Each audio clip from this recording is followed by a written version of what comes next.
Right now, there are thousands of satellites and even the International Space Station ISS. They are currently orbiting our planet. They help us navigate, communicate across the continents, monitor the weather, and much more. But have you ever wondered what it takes for one of them to get there? This is Dr. Nova. Alongside his team, he has spent years designing and building a satellite to observe Earth and collect valuable data about our planet. Today, he will be guiding us through the complete journey of this satellite from the ground all the way to its orbit.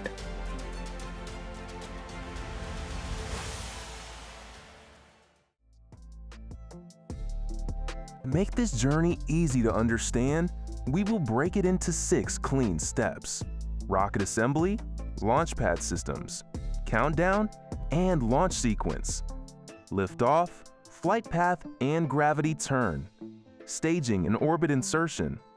Look, I know that some of these terms may sound a little heavy right now, but don't worry. As we move through the launch, step by step, they'll start making sense. First decision is simple to say, but extremely important. Which rocket should carry this satellite? Every satellite is different. Some are light, some are heavy. Some need to go into low Earth orbit. Some need to go much farther. Some need a very specific path around Earth. So we cannot just pick any rocket. We need a launch vehicle that can carry this exact payload to this exact orbit. Once the rocket is selected, then the satellite is prepared for launch. It is tested, checked, secured, and finally placed inside the upper part of the rocket. Usually, it sits inside a protective shell called the payload fairing. Think of the fairing like a shield. During launch, the satellite has to pass through thick air at incredible speed. Without this protection, the airflow, vibration, and pressure could damage it before it even reaches space. After this, the rocket itself is assembled. Once the rocket is fully assembled, it is transported to the launch pad.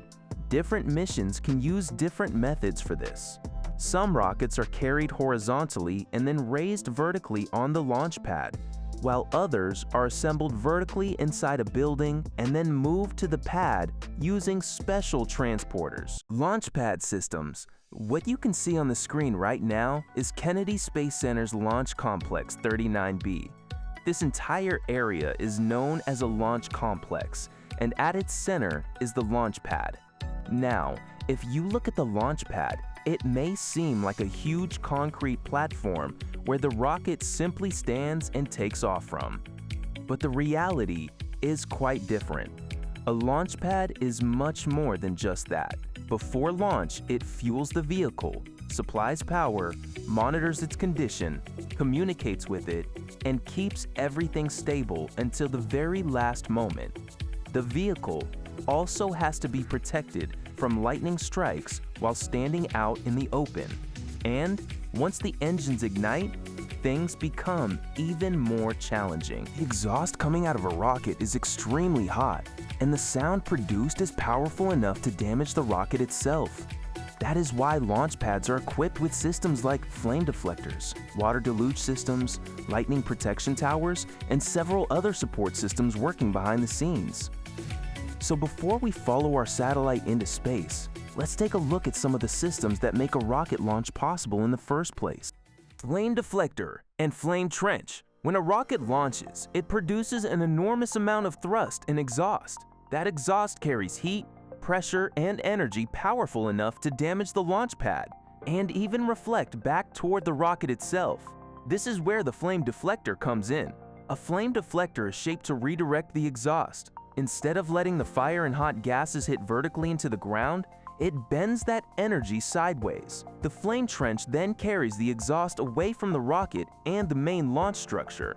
This protects both the rocket and the launch pad from extreme heat and pressure. Water deluge system. So far, we've seen that the flame deflector divert the rocket exhaust sideways, protecting the rocket and the launch pad from extreme heat. But heat is not the only challenge during launch. There is another major problem: sound energy. When the rocket engines ignite, they also release insanely powerful acoustic energy. This is not normal sound. These sound waves behave like powerful shock waves. They hit the launch pad, bounce back, and can violently shake the rocket structure.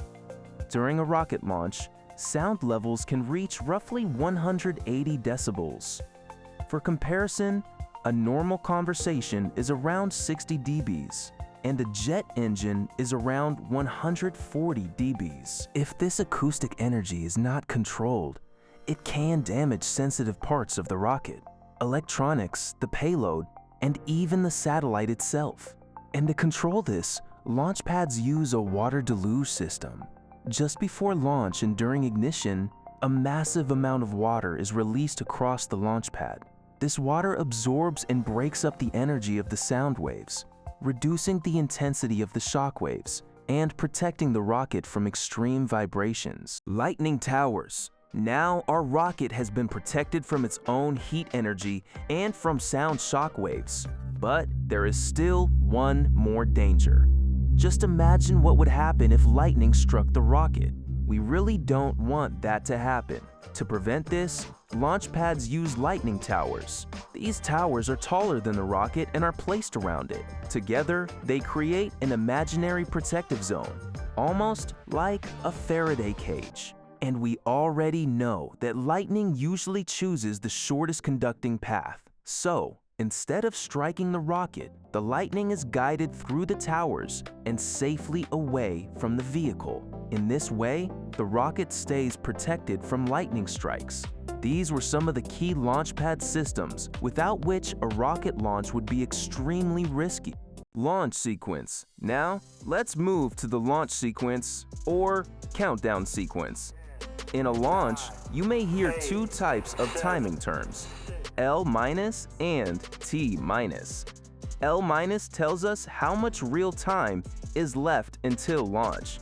T- is tied to the planned technical sequence, especially during the final countdown. For your reference, here are a few key timestamps from one launch sequence. Liftoff. A rocket does not lift off immediately after ignition. You may have seen that during launch. The engines ignite, flames start coming out, but for a few seconds, the rocket still remains on the pad.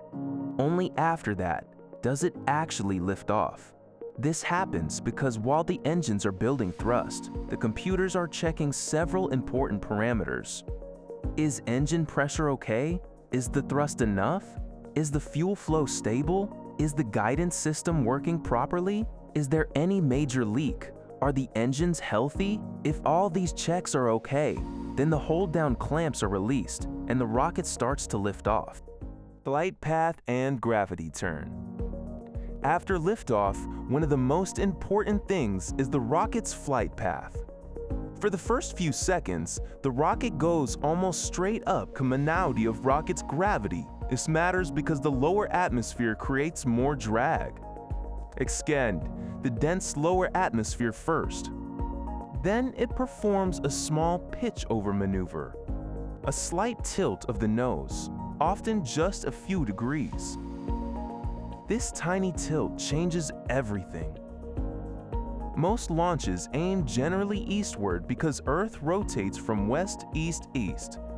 By launching in the direction of Earth's rotation, the rocket gets a small boost for free. Now the rocket is no longer going perfectly upward because it is tilted.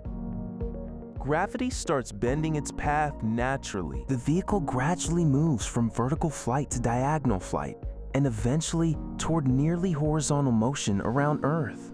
The rocket does not need to spend extra fuel just to turn completely from vertical to horizontal. Gravity helps it do that naturally. And that's why it is called a gravity turn.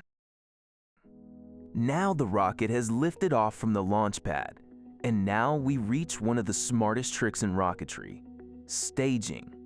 A rocket is actually made of multiple separate sections, and these sections are called stages. Each stage has its own engines and its own fuel, and each stage is responsible for completing a specific part of the mission. At the bottom is the first stage. During the first part of launch, the first stage does the hardest job. It has to lift the entire rocket from the ground, push it against Earth's gravity, carry it through the dense atmosphere, and give it initial speed. That is why the first stage is usually the most powerful part of the rocket. It has a large amount of fuel, powerful engines, and sometimes side boosters as well. But after some time, the first stage burns through its fuel. At that point, its main job is complete. Now, keeping that empty stage attached would be useless. It would only act like dead weight and make the rocket waste more fuel. So the rocket separates, or stages. The empty first stage is dropped, and the next stage ignites to continue the journey. This is the basic idea of staging. Remove the parts that are no longer useful. So the remaining rocket becomes lighter and can accelerate more efficiently toward orbit. Orbit insertion. After staging, the upper stage carries the satellite higher and faster. But here is the most important point of the entire video. Reaching space is not the same as reaching orbit. Space is often considered to begin around 100 kilometers above Earth. But if you simply go up to that height without enough sideways speed, you will fall back down. Orbit needs horizontal velocity, a lot of it. For a low Earth orbit, a satellite needs to travel at roughly 7.8 kilometers per second. That is about 28,000 kilometers per hour. At this speed, the satellite is constantly falling toward Earth, but because it is moving sideways so fast, it keeps missing the ground. That continuous fall around Earth is what we call orbit. In the final phase, the upper stage performs an orbit insertion burn. It gives the satellite the right speed and direction. Once the target orbit is reached, the satellite separates from the rocket. The rocket's job is done. The satellite's mission begins.